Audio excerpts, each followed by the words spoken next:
नमस्कार, आदाब। हिंदुस्तान जैकेट में आप सभी का इस्तकबाल है। मैं हूं आपके साथ बुशरा खान बहार।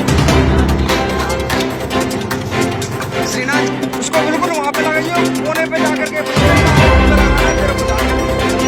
यहाँ पे भी मंदिर हुआ है, मिल गई तेरी नकेल पकड़ सब पकड़।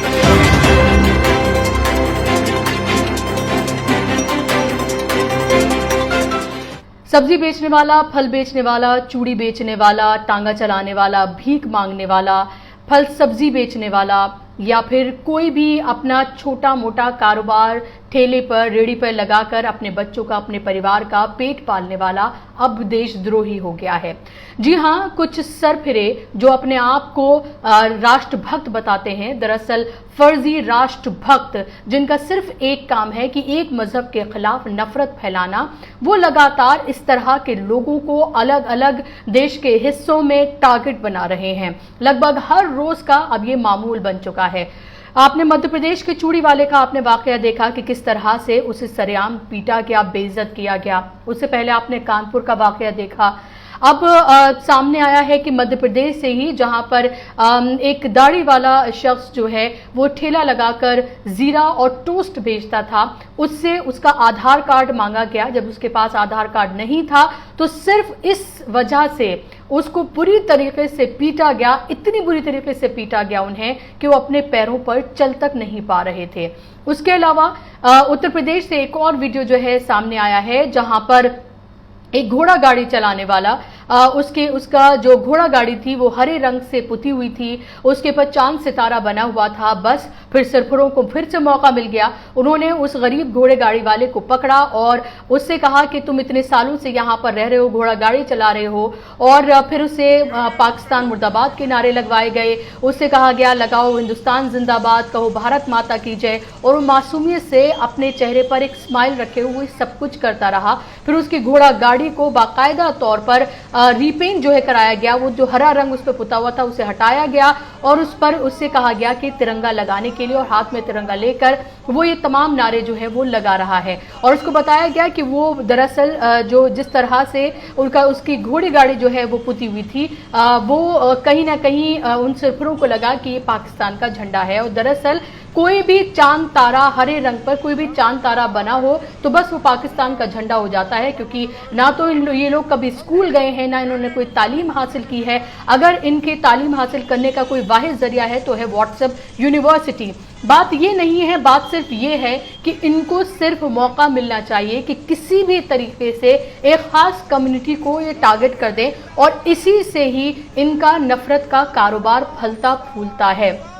आप ये देखिए कि एक और वाकया सामने आया है उत्तर प्रदेश के मथुरा से, जहां पर एक शख्स जो है जहां वो डोसा बेच रहा था, उसके डोसे का जो स्टॉल था, जो ठेला लगाकर वो डोसा बेचता था, उसका नाम था श्रीनाथ डोसा, उसके ठेले का नाम था।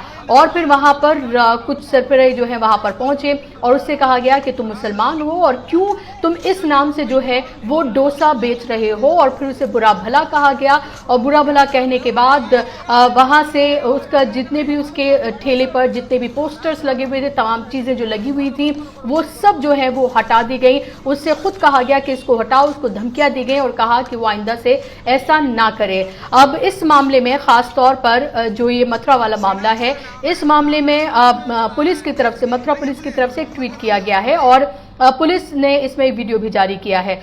तो ये ट्वीट करते हुए लिखा गया है मथुरा पुलिस की तरफ से कि इस संबंध में श्रीनाथ डोसा स्वामी राहुल द्वारा बताया गया कि दिनांक 18/8/21 को शराब का सेवन किए हुए कुछ लड़कों द्वारा काम करने वाले लड़कों के साथ अभद्रता की गई। इस संबंध में स्थानीय थाना पर कोई तहरीर प्राप्त नहीं है। लड़कों के बारे में जानकर विधिक कार्रवाई की जा रही है। तो अब आप ये देखिए कि जिसको मुसलमान समझकर वो टारगेट कर रहे थे कि इसने एक हिंदू नाम रखा हुआ है अपने डोसा के स्टॉल का, वो दरअसल खुद हिंदू निकला। आप ये देखें कि ये मथुरा पुलिस का ये ट्वीट है जिसमें साफ तौर पर उन्होंने कहा है कि इस संबंध में श्रीनाथ डोसा स्वामी राहुल द्वारा बताया गया।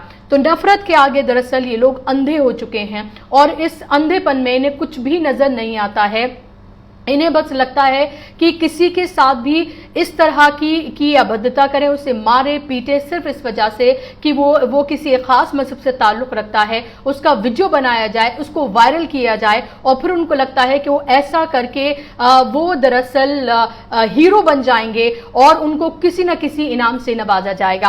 आप ये देखिए, इस तरह के केसेस में जब ये मामला दूसरी तरफ का होता है तो ज्यादातर जो दूसरे मजहब के जो लोग होते हैं उनके खिलाफ जब भी पुलिस कोई मामला दर्ज करती है तो अज्ञात लोगों के खिलाफ होता है, और वहीं अगर किसी दूसरे मजहब का होता है तो वहां पर किस तरह की धाराएं लगाई जाती हैं और किस तरह से नामजद जो है वो रिपोर्ट की जाती है, ये भी सब आपके सामने है। और ये लगातार इस तरह के मामले जो हैं बढ़ते ही जा रहे हैं। और आप ये देखिए कि बाकायदा तौर पर ट्वीट किए जा रहे हैं, बाकायदा तौर पर जो वीडियो जो है जारी की जा रही है, फेसबुक पोस्ट जो है लिखी जा रही है और उसमें कहा जा रहा है कि मुसलमानों का आर्थिक बहिष्कार किया जाए। ये कहा जा रहा है कि ज्यादातर आपके यहाँ प्लम्बर या फिर आपके इलेक्ट्रीशियन जो हैं या फिर जिन होटलों पे आप खाना खाने जाते हैं या फिर जो सैलून्स हैं या इसी तरह के जितने भी काम है या पंक्चर बनाने वाले या ऑटोमोबाइल जो सेक्टर हैं उसमें ज्यादातर मुसलमान हैं। और बाकायदा तौर पर लिस्ट बनाई है कुछ हिंदुत्ववादी संगठनों ने और ये कहा है कि मुसलमानों का आर्थिक बहिष्कार किया जाए। और इसी के चलते ये जो श्रीनाथ डोसा वाला जो है इसको भी टारगेट किया गया है और जगह जगह पर इस तरह के लोगों को टारगेट किया जा रहा है। तो मध्य प्रदेश से लेकर उत्तर प्रदेश, दिल्ली तक जगह जगह पर इस तरह के वाकयात आपको देखने के लिए मिल रहे हैं। सवाल यह पैदा होता है कि अभी तक भी जो हमारे प्रधान सेवक हैं, प्रधानमंत्री, उनकी तरफ से एक लफ्ज इसके बारे में नहीं कहा गया है, गृह मंत्री की तरफ से एक लफ्ज नहीं कहा गया है, मध्य प्रदेश के जो चीफ मिनिस्टर हैं उनकी तरफ से कुछ नहीं कहा गया है, उत्तर प्रदेश के जो चीफ मिनिस्टर हैं उनकी तरफ से कुछ नहीं कहा गया है, दिल्ली के चीफ मिनिस्टर की तरफ से कुछ नहीं कहा गया है। सबने अपने लब जो हैं वो सी लिए हैं और इस तरह की घटनाएं लगातार बढ़ रही हैं। आप ये देखें कि जो कल तक जिनको फ्रिंज कहा जाता था उनको किस तरह से मेन स्ट्रीम बनाया जा रहा है। जंतर मंतर पर आपने देखे कि जिस तरह के नारे वहां लगे और पिंकी चौधरी नाम का जो शख्स है वो बार बार सामने आया और किस तरह से वो पहले वीडियो बनाया करता था या फिर फेसबुक पोस्ट के जरिए या किसी दूसरे प्लेटफॉर्म के जरिए वो लोगों तक ये बातें पहुंचाता था। लेकिन उसके बाद हमने देखा कि किस तरह से जो मेन स्ट्रीम मीडिया चैनल्स हैं उन्होंने अपने आप बिठाकर उसको बाकायदा तौर पर प्लेटफॉर्म दिया और पिंकी चौधरी जी कहकर उसको संबोधित किया और अभी तक भी गिरफ्तारी उसकी नहीं की गई है। और यही वजह है कि इस तरह के लोगों के हौसले बुलंद होते जा रहे हैं। अब आप ये देखिए कि उत्तर प्रदेश की अगर बात की जाए तो वहां पर अगर योगी आदित्यनाथ की बात की जाए तो उन्हें हिंदू हृदय सम्राट जो है वो कहा जाता है।